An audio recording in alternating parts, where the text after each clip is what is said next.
Sa paanan ng bundok San Roque, may isang baryong tila nakalimutan na ng panahon. Payapa, mapuno at malayo sa syudad.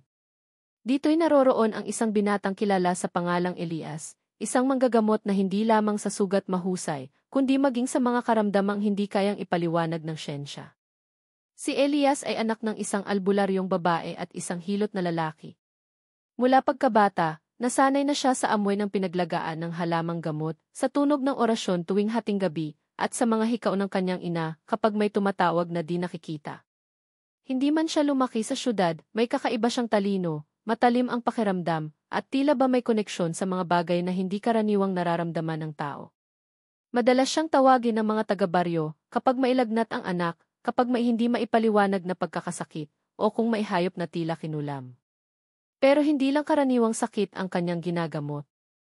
May mga pagkakataong tinatawagan siya tuwing may bumubulong sa tenga ng isang bata. O kapag may batang bigla na lang nanlalamig kahit mainit ang panahon. Marami na ring kaso ng sinasabing kisapi o possession na siya mismo ang humarap at pinaniniwala ang matagumpay niyang napapalayas ang masasamang espiritu. Tahimik lang si Elias. Hindi siya palabiro pero may ngiti siya na nakaluluwag ng dibdib. Wala siyang asawa, wala ring anak. Sa kanyang maliit na kubo sa gitna ng kagubatan, doon siya naninirahan. Ang kanyang mga alagay mga pusang itim, mga tandang, at mga halamang galing pa sa iba't ibang bundok. May dahon na pangontra sa kulam, may ugat na panluna sa lason, at may sanga ng kahoy na pananggalang sa aswang. Aswang. Sa baryong iyon, ang paniniwala sa aswang ay hindi biro. May mga ulat ng nawawalang hayop, mga sanggol na nilalagnat at binabawi ng hininga, at mga kalmot sa bubong tuwing kabilugan ng buwan. Minsan, may matatanda sa baryo na nagsasabing kinararamdaman nila kung may masamang presensyang dumarating. Hindi ito basta-bastang kwento para sa kanila, ito ay realidad. At isa si Elias sa mga taong hindi tumatawa sa ganitong usapan. Minsan, may bumisita sa kanyang bahay, isang matandang babae na dating hilot din Elias, anya, nararamdaman ko na naman parang may nilalang na dumarating. Malakas ito. Bata pa. At sugatan. Hindi ito kinailan ni Elias. Sa mga panaginip niya, ilang gabi na niyang nakikita ang isang babaeng duguan, nakaupo sa gilid ng sapa at umiiyak. Hindi niya alam kung ito'y babala o paanyaya. Pero alam niyang may mangyayari. At kailangang maging handa siya. Kinausap niya ang kanyang mga alaga, lalo na ang pusang itim na si Sho, na tila ba nakaunawa ng bawat salitang binibitawan niya. Tinapik niya ang sako ng mga tuyong dahon at inayos ang kanyang mga orasyon. Humigop siya ng tsaa na may pinagsamang dahon ng sambong, lagundi at isang halamang hindi niya ibinubunyag kahit kanino. Sa loob ng 3 araw, tila mas lalong nanahimik ang kagubatan. Wala kang maririnig kundi ang tunog ng hangin at huni ng mga kuliglig. Ngunit sa ika-4 na gabi, sa gitna ng isang napakalakas na ulan, may narinig si Elias na hindi niya inaasahan. Isang sigaw. Mahinang ungol. Halos hindi na tinig ng tao, kundi tila isang nilalang na humihingi ng saklolo. Mabilis siyang kumuha ng lampara, binalot ang sarili ng kapa, at tinahak ang madulas na landas pabundok. Hindi niya alintana ang putik, ang baha, o ang malamig na hangin. Patuloy ang kanyang paglalakad, sinusundan ang tinig na para bang inaakay siya. At sa may gilid ng bangin, sa ilalim ng punong matandang-matanda na, natagpuan niya ang isang dalagang halos wala ng malay. Basa ang buhok, may sugat sa balikat, at ang mga matay tila pulang-pula sa pag-iyak o sa kung anuman. Dali-dali niya itong binuhat. Hindi siya nagtanong kung sino ito. Hindi na siya nag-atubili. Dahil sa mga panaginip pa lang niya, alam na niya, ito ang babaeng dumarating. Pagdating sa kanyang kubo, nilinis niya ang mga sugat ng dalaga. Pinainom ng mainit na salabat. Binantayan buong gabi. Ang mga pusa niya itila nananahimik sa isang sulok, nakamasid lang. Sa labas, ang ulan ay hindi pa rin tumitigil. Ang hangin ay tila may dalang bulong. Bago pumikit si Elias para sa kaunting pahinga, muli niyang tiningnan ang dalaga.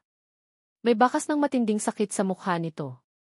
Ngunit may isang bagay na mas lalong hindi niya malimutan. Ang markang nakita niya sa balikat ng babae, isang tatak na pamilyar sa mga orasyon. Isang palatandaan na hindi ito ordinaryong nilalang. Umuulan pa rin ng malakas kinabukasan. Ang kulog ay parang galit na bulong mula sa kalangitan, at ang hangin ay tila may dalang daing ng mga kaluluwang ligaw. Sa loob ng kubo ni Elias, ang apoy ng kalan ay marahang sumisiklab habang niluluto niya ang sabaw na may ugat ng luya, balat ng kahoy na tagumbao, at pinulbos na dahon ng kakawate.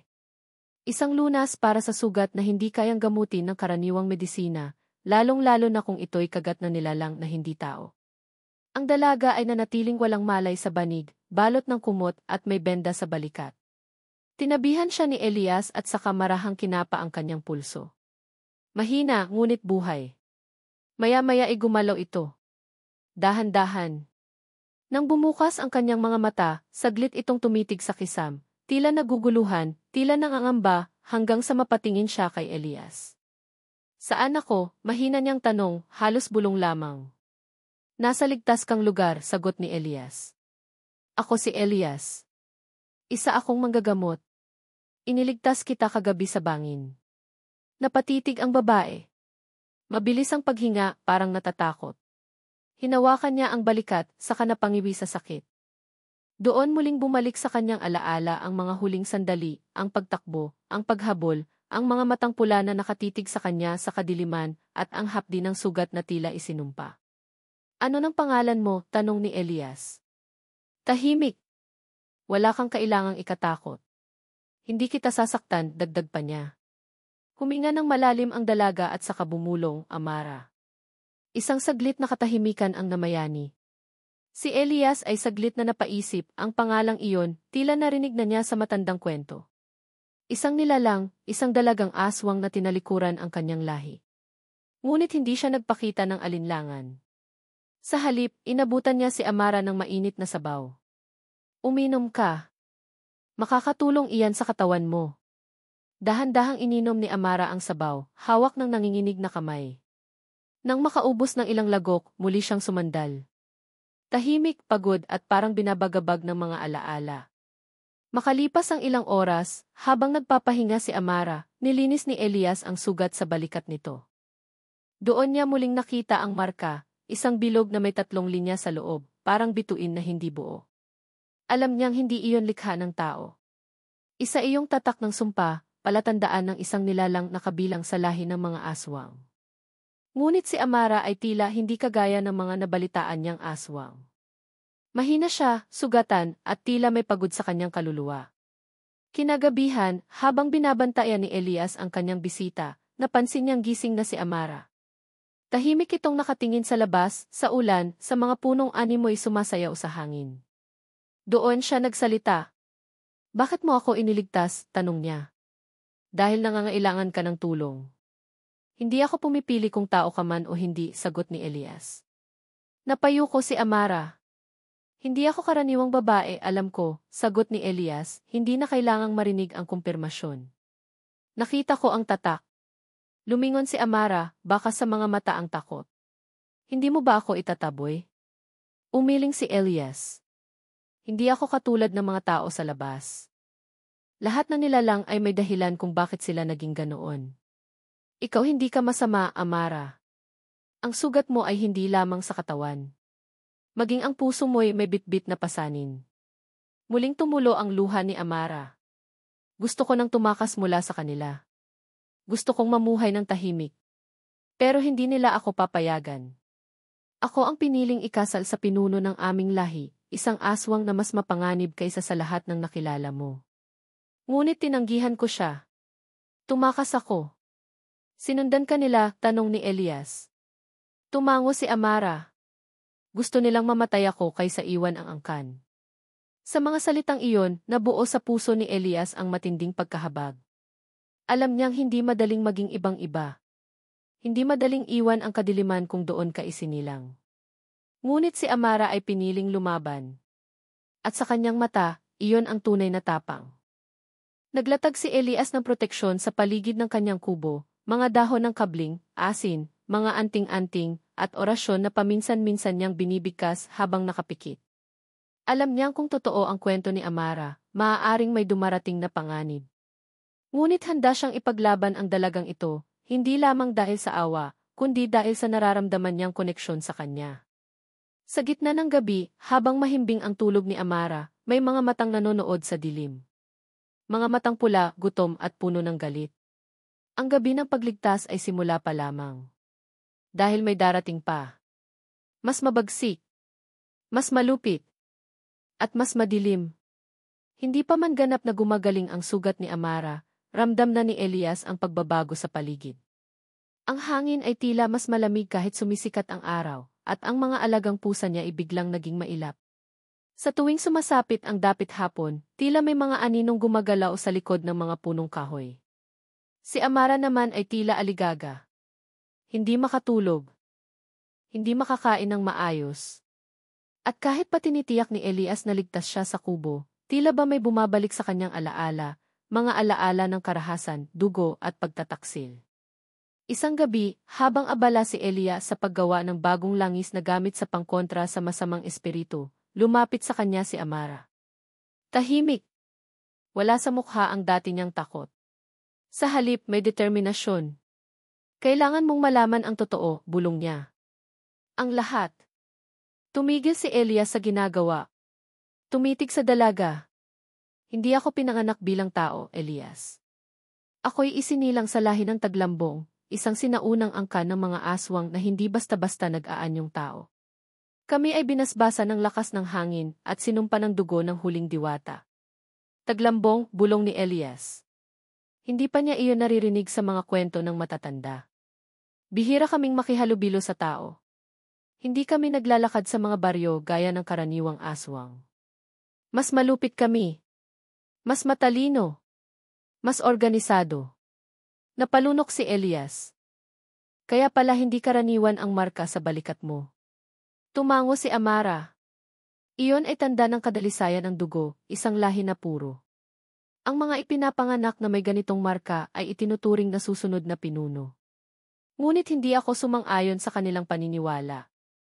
Bata pa lang ako, naramdaman ko na, hindi iyon ang buhay na gusto ko. Huminto siya sandali. Bumuntong hininga. Natutunan ko kung paano maging tao sa tuwing lumalabas ako. Nakikinig ako sa mga awit, nanonood ng mga pamilihan mula sa gubat, at lihim na tumutulong sa mga nawawalang hayop. Hindi ito nagustuhan ng aking ama. Isang gabi, ipinasya niyang ipakasal ako kay Datu Alab, isang malupit at ganid na pinuno ng ibang angkan ng aswang. Tumakas ako at ako'y pinarusahan. Dahan-dahang ibinuka ni Amara ang suot niyang damit sa balikat, ipinakita kay Elias ang sugat na halos sarado na. Ngunit sa gitna nito, may gumagalaw, isang itim na ugat, parang usok sa ilalim ng bala. Anong klaseng sugat ito? Tanong ni Elias, lumapit upang suriin. Hindi ito ordinaryong sugat. Isa itong pangakong panghabang buhay, nilagay nila sa akin bilang paalala na pag-aari pa rin ako ng aming angkan. Isa itong sumpa. Kung hindi ito mapuputol sa loob ng 7 gabi, magbabalik ako sa dati kong anyo. Mawawala ang konsensya ko. Muli akong magiging ganap na nilalang ng kadiliman. Nanlumo si Elias. Anong kailangan gawin? Isang paglilinis gamit ang dugo ng isang manggagamot. Ngunit hindi sapat ang ordinaryong albularyo. Kailangan iyong may dugong may kakayahang magsunog ng sumpa, dugong nagmula sa lahi ng mga sinaunang tagapagbantay. Tahimik si Elias. Napalunok. Elias, sambit ni Amara, ikaw ang huling tagapagmana ng lahing iyon. Muling nabalot ng katahimikan ang paligid. Tanging tunog ng hangin at alingaw ng kulog mula sa malayo ang maririnig. Paano mo nalaman? Tanong ni Elias. Ang orasyon mo, ang galaw mo, ang init ng iyong kamay tuwing ginagamot mo ako.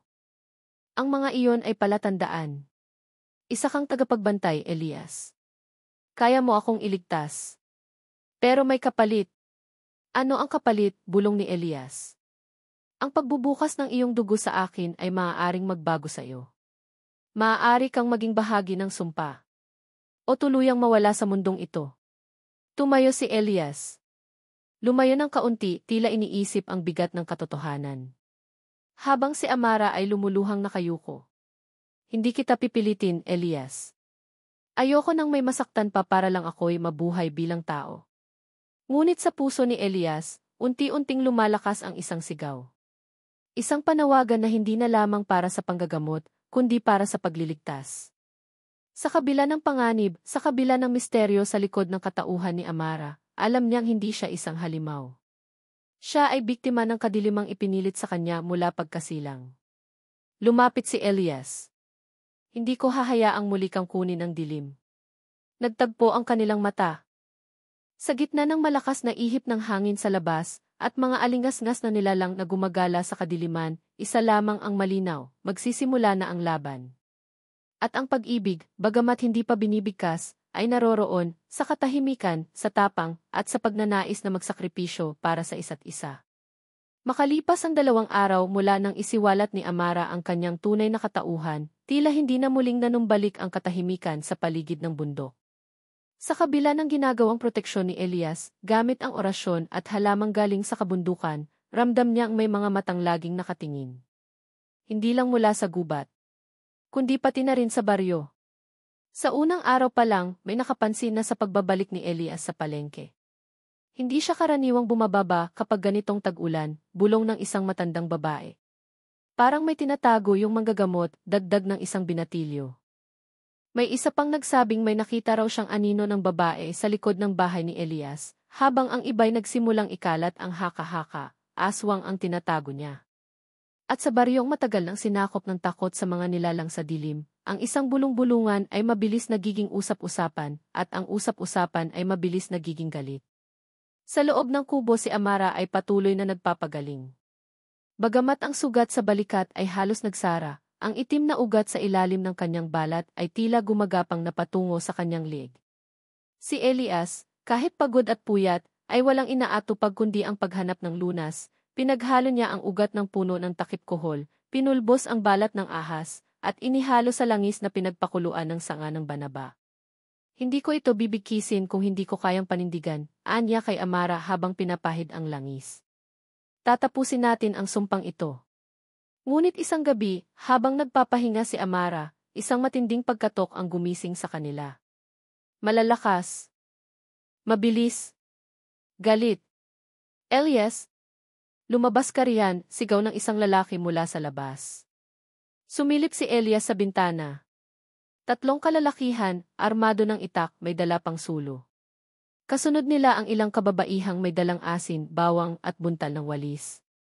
May mga bata sa likod, tila pinilit sumama. Nabalitaan naming may tinatago ka, sigaw ng isa.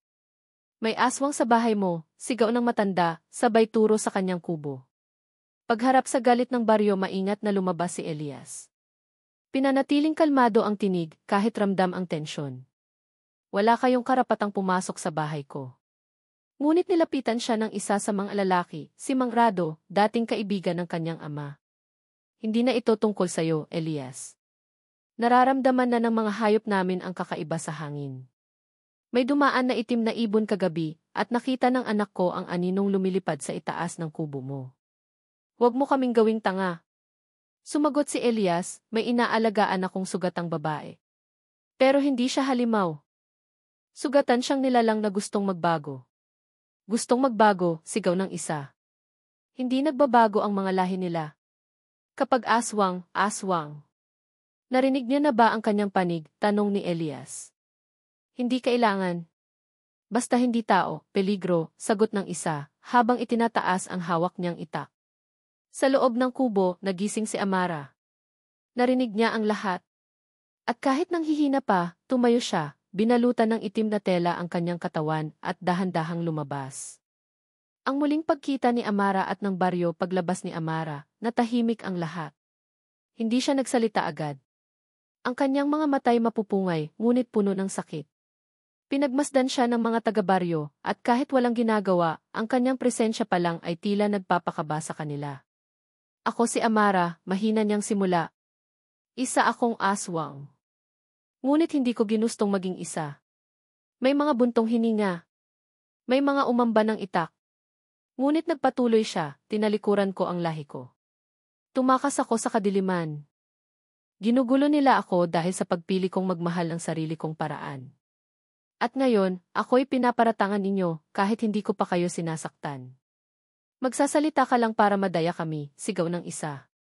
Ngunit may isang matandang babae sa dulo ng karamihan, si Lola Binang, na lumapit. Siya'y dating kumadrona at minsang tinulungan ni Elias. Pinagmasdan niya si Amara, lumapit ng walang takot at marahang hinawakan ang kanyang kamay. Ang malamig na kamay ay hindi palaging masama, ani Lola Binang. Ramdam ko ang puso mo, iha. May kinikimkim kang sakit, hindi kasamaan. Natahimik ang karamihan. Muling humarap si Elias. Kung papatayin niyo siya, gawin niyo muna sa akin. Dahil kung hindi tayo marunong tumanggap sa mga nilalang na pinipiling bumuti, mas malala pa tayo sa halimaw. Paghupa ng galit, ngunit hindi ng banta dahan-dahan, nagsimulang umatras ang mga taga-baryo. Hindi dahil naniniwala agad sila, kundi dahil naramdaman nila ang sinseridad sa mga mata ni Amara at Elias.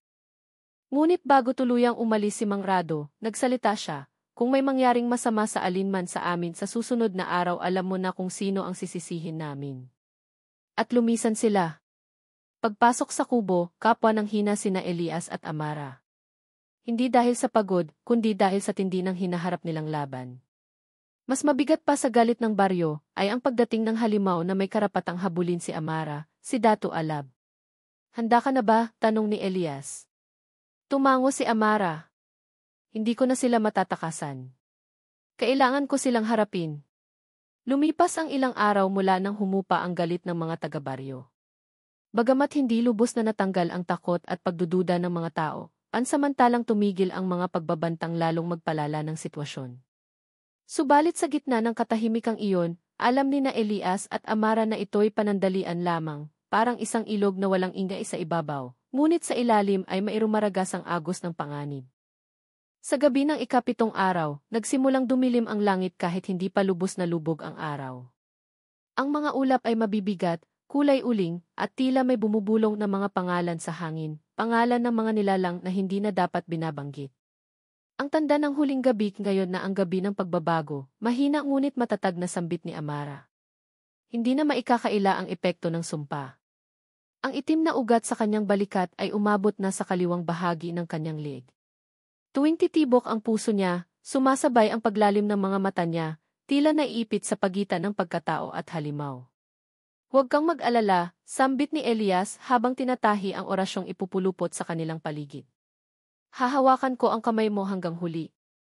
Humugot si Amara ng malalim na buntong hininga. Hindi mo na kailangang gawin to, Elias. Baka ikaw pa ang masaktan. Kung ako ang kailangan para mailigtas ka, sagot niya, handa akong ialay ang bahagi ng aking sarili. Hindi na siya sinagot ni Amara. Sa halip, marahan siyang yumakap. Sa gitna ng lamig ng gabi, iyon ang tanging init na bumalot sa kanilang dalawa. Ang pagdating ni Datu Alab eksaktong hating gabi, sumigaw ang hangin. Ruti. Amara. Isang tinig na mahirap ilarawan, parang halo-halong dagundong, ihip at pagtawag ng impyerno. Nanginig ang lupa sa paligid ng kubo. Kumislap ang mga orasyon na inilatag ni Elias sa paligid, ngunit isa-isang namatay ang liwanag ng mga iyon. Si Datu Alab ay dumating na. Sa kanyang anyo, isa siyang dambuhalang nilalang. Matangkad, halos 3 metro ang taas. Ang balat niya ay kulay abo, may nakabukol na mga kaliskis sa lieg at balikat. Ang kanyang mga mata ay pula at naglalagablab, at sa kanyang likuran ay may itim na pakpak na gawa sa usok at abo. Sa wakas nahanap din kita, Amara, anya habang papalapit. Humakbang si Elias, hawak ang patalim na may orasyong pangdepensa. Huwag kang lalapit, babala niya. Ngunit mumisi si Datu Alab. Ikaw ang bagong laruan ng prinsesa namin? Mabait ka pala. Sayang. Magagamit pa kita. Tinapik niya ang lupa, at mula roon ay sumulpot ang mga itim na anino, mga nilalang na hugis tao, ngunit wala ni isang mukha. Isa-isang lumapit sa kubo, tila nakatakdang lusubin sila. Ang ritual ng pagsasalin ngayon na, bulong ni Amara kay Elias. Gawin na natin bago ako tuluyang makuha ng kadiliman. Pinasimulan ni Elias ang ritual. Sa gitna ng sahig ng kubo ay iginuhit niya ang bilog ng proteksyon. Inilagay niya si Amara sa gitna nito at siya inaupo sa harapan niya. Sa ngalan ng liwanag, dugo at kagalingan ng lahing tagapagbantay niya habang hinihiwa ang palad. Dumaloy ang kanyang dugo pababa sa sahig, papasok sa gitna ng guhit ng ritual. Si Amara ay napapikit. Sa oras na dumikit ang dugo ni Elias sa kanyang balat, isang masakit na pagsabog ng enerhiya ang dumaloy sa kanya. Umangat ang kanyang katawan. Ang mga mata niya ay nabulag sa liwanag at ang kanyang sugat ay nagliyab. Si Datu Alab ay napaatras. Ano ang ginagawa ninyo? Ang sakripisyo at pagbabago habang tumatagal ang ritual. Ang mukha ni Elias ay pumapayat, ang kulay ng kanyang balat ay namumutla. Ang mga anino sa paligid ng kubo ay sumisigaw, hindi makalapit. Ang mga orasyon ay muling nagliwanag, humarang sa mga nilalang. Nagbago ang ihip ng hangin. Sa isang iglap, bumagsak sa lupa si Elias, bagsak ang katawan, pagod, halos hindi humihinga. Ngunit si Amara ay muling tumapak sa lupa. Ang kanyang balat ay muling naging kulay tao. Ang itim na ugat ay nawala. Ang kanyang mga mata, bagamat mailuha, ay muling nagkaroon ng liwanag. Wala na ang sumpa, bulong niya. Ang huling laban galit na sumigaw si Datu Alab. Hindi mo ako matatakasan. Sumugod siya, ngunit bago siya makalapit, sumalubong si Amara, hindi na bilang isang aswang, kundi bilang isang nilalang na maihalong dugo ng tagapagbantay. Sa unang pagkakataon, hindi siya umatras. Itinaas niya ang kanyang kamay, at mula sa hangin ay bumuo siya ng matalim na sibat ng liwanag, isang kapangyarihang ipinasa sa kanya ng dugo ni Elias. Isang malakas na sigaw ang pumunit sa gabi. Ekidan guhuling paglaban ni Efi kadiliman. At sa isang saksak, bumagsak si Datu Alab, tumilamsik ang abo sa hangin. Unti-unting naglaho ang katawan nito hanggang sa wala nang natira kundi usok. Pagkatapos ng dilim lumapit si Amara kay Elias. Mahina, halos hindi na humihinga. Ngunit may ngiti sa kanyang labi. Amara, mahina niyang bulong. Ikaw ay ligtas na. Dahil sayo, sagot ni Amara, patak ang luha sa pisngi. Dugo mo ang nagligtas sa akin. Niyakap niya ang binata, habang muling sumisikat ang araw sa silangan. Mula sa dilim ng gabi, sa hangin ng gabi ng sumpa, sumilay ang pag-asa. Ang araw ay unti-unting sumikat sa likod ng bundok, tumatago sa makakapal na ulap na tila matagal nang hindi naaaninagan ng liwanag. Sa loob ng kubo, katahimikan ang bumalot, hindi dahil sa kapayapaan, kundi dahil sa pangungulila. Nakayakap pa rin si Amara sa katawan ni Elias. Ang kanyang mga palad na dating nanlalamig at nanginginig ay ngayon ay mainit at buhay. Ngunit ang lalaking nagbigay ng bagong buhay sa kanya ay halos wala ng lakas na natira. Elias, mahinang bulong niya, umaasang maririnig pa siya nito. Muli niyang tiningnan ang mukha ng binata, maputla, may bakas ng sakit at sakripisyo, ngunit nanatili ang banayad ng ngiti sa kanyang labi. Ang himala ng dugo walang iniwan si Elias na mensahe. Walang huling habilin. Ngunit sa gitna ng katahimikan, naramdaman ni Amara ang init na nananatili sa kanyang dibdib, tila ba ang dugo ni Elias ay hindi lamang nagpagaling sa kanya, kundi may iniwan ding bahagi ng kanyang kaluluwa. Biglang umilaw ang orasyon sa paligid ng kubo. Isang mahina ngunit malinaw na liwanag ang bumalot sa katawan ni Elias, at mula sa kanyang sugatang palad ay sumirit ang huling patak ng dugo. Ang dugo ng tagapagbantay. Tila tinanggap ng mundo ang sakripisyo. Isang ibon ang dumapo sa bubong ng kubo, kulay puti, may balahibong ginto sa mga pakpak. Tumitig ito kay Amara, sa kalumipad pataas, naiwan ang malambot nitong huni. Sa kanyang pakiramdam, iyon ay mensahe, hindi pa ito ang katapusan ni Elias. Pagbabalik sa baryo sa paglipas ng ilang oras, lumabas si Amara sa kubo, bitbit ang walang malay na katawan ni Elias. Tumingala ang araw. Hindi na tulad ng dati, ang kanyang balat ay hindi na nagbabaga, ang mga mata niya ay hindi na kulay uling. Siya ay isa ng nilalang na may halong dugo ng tao at tagapagbantay. Pagdating niya sa baryo, nagkagulo ang mga tao. Iba't ibang reaksyon, may takot, may pagtataka, may galit. Ngunit bago pa siya makalapit sa sentro ng plaza, hinarang siya ni Lola Binang. Anong nangyari, iha? Inilapag ni Amara si Elias sa isang banig na inilatag ng mga matatanda. Iniligtas niya ako at kayo. Ang katotohanan ay inilatag dahan-dahan, ikinuwento ni Amara ang buong pangyayari, mula sa pagkakatagpo nila ni Elias, sa ritual ng paglilinis ng dugo, hanggang sa pagharap kay Datu Alab at sa sakripisyo ng binata. Tahimik ang lahat. Wala ni isa ang umimik. Hanggang sa nagsalita si Mang Rado, ang dating pinakamatinding kumontra. Gagamutin niya ang halimaw, sabi namin. Pero ang binata pala ang naging handog para mailigtas tayo. Sumunod si Lola Binang tumingin sa mga tao. Hindi natin kailanman pinakinggan ang panig ng iba. Lahat ng iba sa atin agad nating sinumpa. May mga napayuko. Ang ilan ay lumapit kay Elias at nagbigay ng dasal. Ang ilan ay lumapit kay Amara at tinapik ang balikat. Unti-unti ang takot ay napalitan ng pagkilala at paggalang. Panibagong simula sa sumunod na 3 araw, pinangasiwaan ni Amara at ng mga matandang albularyo ang pag-aalaga kay Elias. Pinakain siya ng pinaglagaan ng kamangyan at tawa-tawa, inihaplo sa katawan ang pinaghalo-halong langis ng niyog, lagundi at banaba. Sa bawat araw, may kaunting pagbabalik ng kulay sa kanyang pisngi. Sa bawat gabi, umaasa silang magigising siya. At sa 3 gabi, isang himalang muli ang naganap. Habang natutulog si Amara sa gilid ng banig, naramdaman niya ang bahagyang paggalaw ng kamay ni Elias. Dali-dali siyang bumangon. Elias, tinig niya, puno ng kaba at pag-asa. Dahan-dahang iminulat ng binata ang kanyang mga mata. May tubig ba, bulong nito, paos? Napaluha si Amara. Hindi dahil sa lungkot, kundi sa tuwa. Pagkilala sa pagbabago ng tuluyan ng nakabangon si Elias, dumalo siya sa isang pagtitipon sa gitna ng baryo. Doon, muling ikinuwento ng mga matatanda ang mga nangyari, hindi bilang kwento ng takot, kundi kwento ng pagpapatawad at pagliligtas. Ipinagdiwang ang muling pagbangon ni Elias. Ngunit higit sa lahat, ipinakilala si Amara, hindi bilang aswang, kundi bilang tagapagbantay ng bagong panahon. Isang pangakong binuhay ng dugo sa tuktok ng bundok, muling bumalik sina Elias at Amara sa kubo. Ngunit sa pagkakataong ito, hindi para magtago, kundi para magsimula. Binuksan nila ang tahanan para sa mga nilalang na tulad ni Amara, mga nilalang na piniling talikuran ang kadiliman upang mamuhay sa liwanag.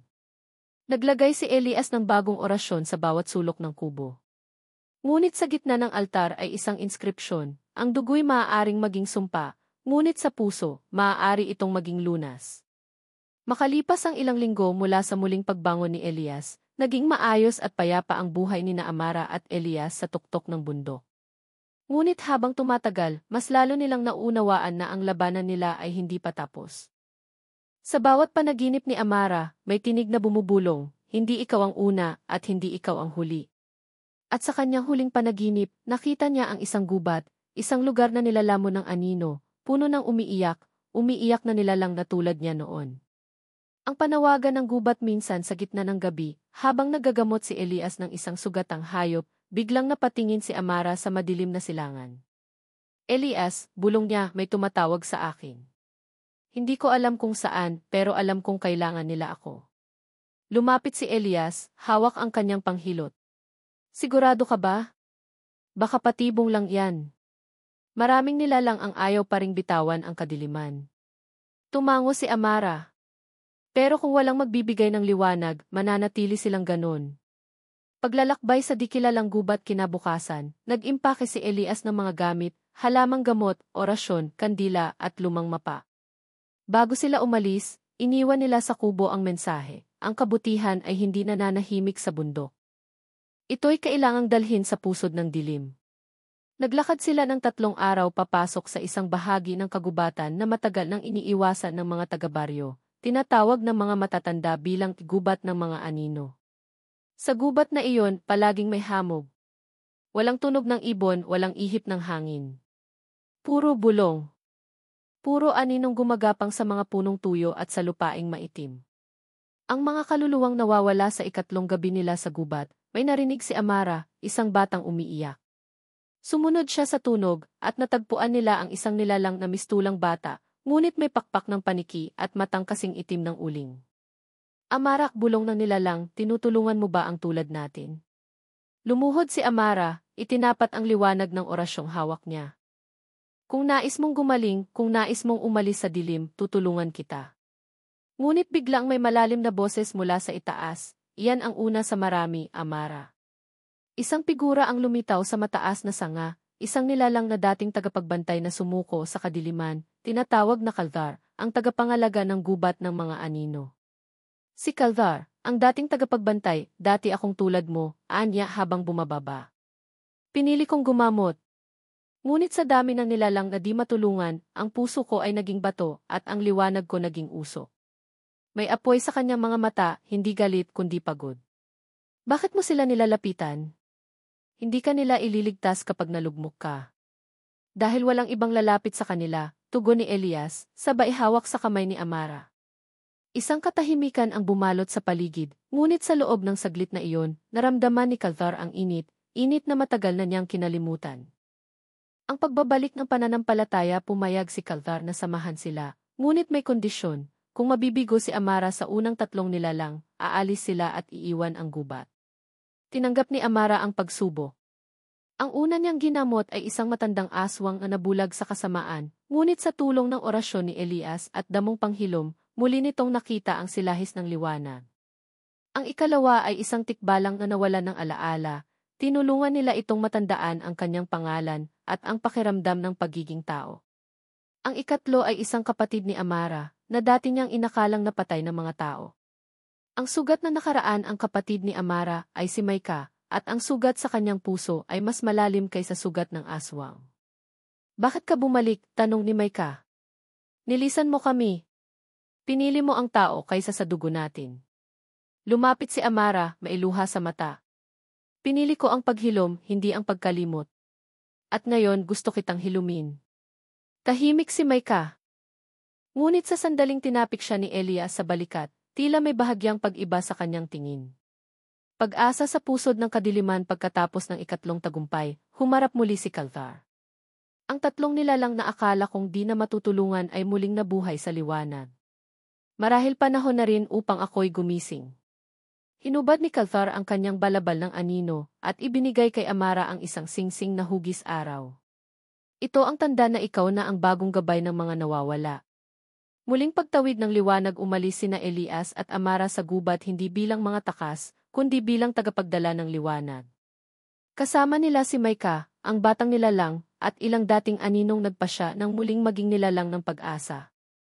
At habang lumalakad sila pabalik sa mundo ng tao, isang bagong pananabik ang bumalot sa kanilang puso. Hindi pa tapos ang laban, ngunit sa bawat nilalang na bumabalik sa liwanag, panalo ang puso, ang pagbabalik ni na Amara, Elias. At ang mga dating nilalang ng dilim ay hindi simpleng hakbang pauwi, ito'y tila paglalakbay pabalik sa kasaysayan na nais na nilang takasan.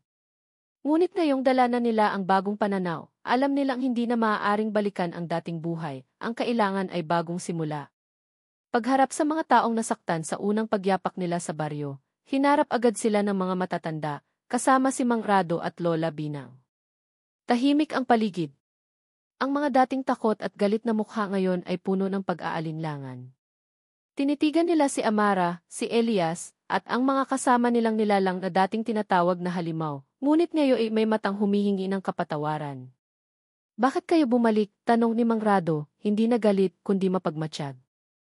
Dahil hindi kami bumalik para lamunin ang baryo, sagot ni Amara, tumingala, bumalik kami para dalhin ang bahagi ng liwanag na natutunan namin sa gubat ng anino. Ang pagpupulong ng liwanag at kadiliman muling nagpatawag ng pagpupulong sa gitna ng plaza. Lahat ay naroon, mula sa pinakamatanda hanggang sa mga batang takot pa rin sa kwento ng aswang. Tumayo si Elias. Ang mga kasama naming nilalang ay minsan ding naligaw ng landas, tulad natin. Ngunit hindi natin sila matutulungan kung patuloy tayong mamumuhay sa takot at galit. Walang halimaw sa mundong ito na mas matindi pa sa pusong walang kakayahang magpatawad. Tumingin siya kay Amara, na ngayon ay yakap ang kanyang kapatid na si Maika. Kahit ang dugo nila ay may sugat, ngunit kahit sugat, pwedeng gamutin. Pagtanggap at panata lapit ang isang batang lalaki, dala ang ginuhit niyang larawan, si Amara, Elias, at ang kubo sa bundok. Ate Amara, sabi niya, ikaw ba talaga yung aswang dati? Ngumiti si Amara, mailuha sa mata. Pero hindi na ngayon. Hinawakan ng bata ang kanyang kamay. Kung ganon pwede ka na rin maging tagapagturo sa amin. Sa saglit na iyon, pumutok ang tuwa sa paligid. Isa-isa, ang mga dating takot ay naging bukas. Ang baryo ay muling huminga, hindi ng pagkakawatak-watak, kundi ng pag-unawa. Paglilinis ng lupaing sinumpa muling binalikan ni na Amara at Elias ang mga lugar kung saan na malagi ang mga dating nilalang ng dilim, ang kuweba ng sigbin, ang ilog ng engkanto, ang libingan ng mga albularyong pinaslang. Doon, nagsagawa sila ng ritual ng paglilinis gamit ang pinaghalong kaalaman ng tao at ng dating nilalang. Sambit ni Elias habang iniikot ang orasyon, dugo'y hindi sumpa kung ginamit sa kabutihan. Anino'y hindi takot kung ginamit sa paggabay.